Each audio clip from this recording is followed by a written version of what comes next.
Hello दोस्तों, नमस्ते, प्रणाम। मैं ललिता मिश्रा अपने यूट्यूब चैनल ललिता देहाती गीत में आप सबका स्वागत करती हूँ, अभिनंदन वंदन करती हूँ, नमस्ते प्रणाम करती हूँ। तो आप लोग कैसे, उम्मीद करती हूँ बहुत अच्छे होंगे।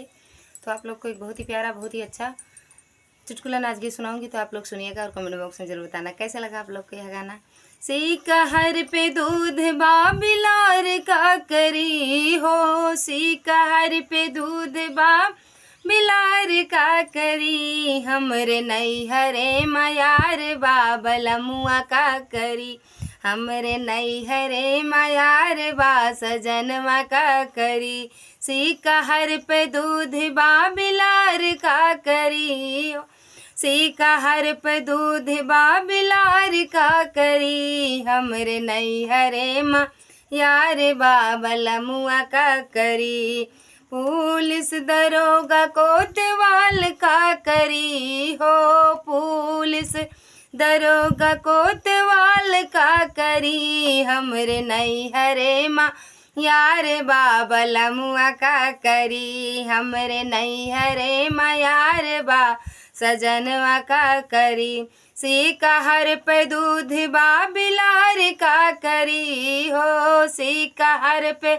दूध बा बिलार का करी, हमरे नैहरे मयार बा बला मुआ का करी, हमरे नैहरे मयार बा बला मुआ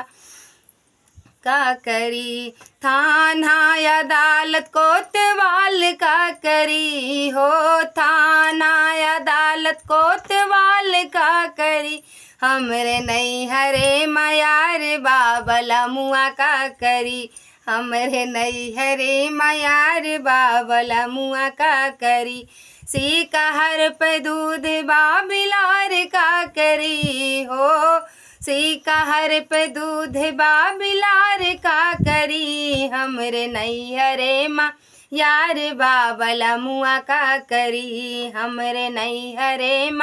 यार बाबला मुआ का करी, टोला मोहल्ला परिवार का करी हो, टोला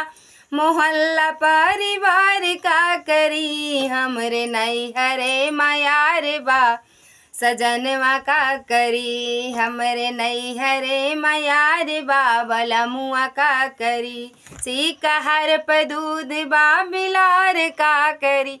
हो, सीकहर पे दूध बा बिलार का करी, हमरे नैहरे मयार बाबला